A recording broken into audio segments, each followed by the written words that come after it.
मध्य प्रदेश के रायसेन जिले के चंपानेर गांव से एक बड़ी खबर सामने आ रही है, जहां गांव के सरपंच दिनेश ठाकुर ने एक युवती के साथ बलात्कार किया।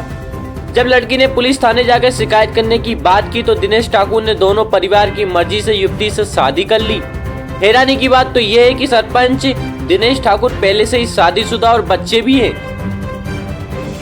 पर फिर भी दूसरी शादी कर ली। लेकिन शादी के कुछ महीने बाद अब पीड़ित युवती को सरपंच दिनेश ठाकुर ने घर से भगा दिया, साथ ही मारपीट भी की। अब युवती दर दर की ठोकर खा रही है। बड़ी बात तो ये है कि जब युवती सुल्तानपुर थाने गई तो उसकी बात न सुनकर पुलिस वालों ने गाली बककर भगा दिया। अब पीड़ित युवती न्याय के लिए शासन प्रशासन से गुहार लगा रही है। अब देखना ये होगा कि सरपंच दिनेश ठाकुर पर क्या बड़ी कार्रवाई होती है। क्या नाम है आपका? आज आपने मीडिया को बुलाया तो क्यों बुलाया, क्या परेशानी है? सर मुझे बहुत परेशानी है, क्योंकि मैं इतनी परेशानी में पुलिस थाने वाले मेरी सुनते नहीं है।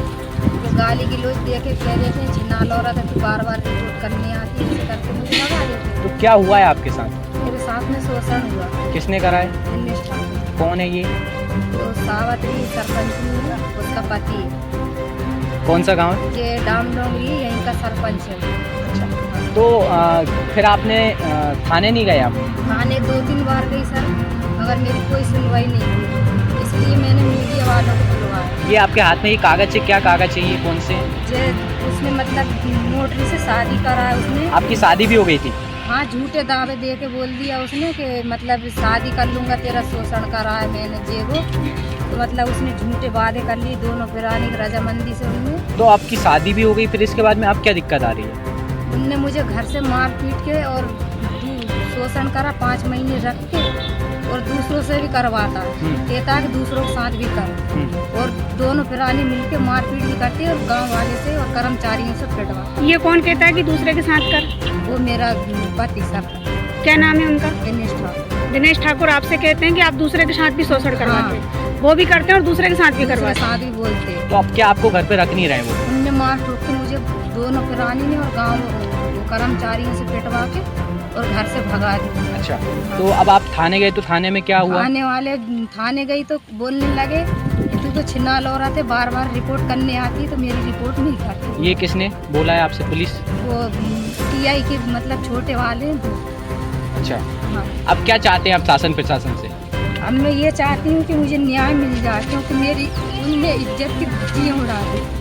अब यदि आपको न्याय नहीं मिलता तो क्या कदम रहेगा आपका अगला? क्या कदम रहेगा? मौत करेगा, मरना है, और क्या करें, सुसाइड करेंगे।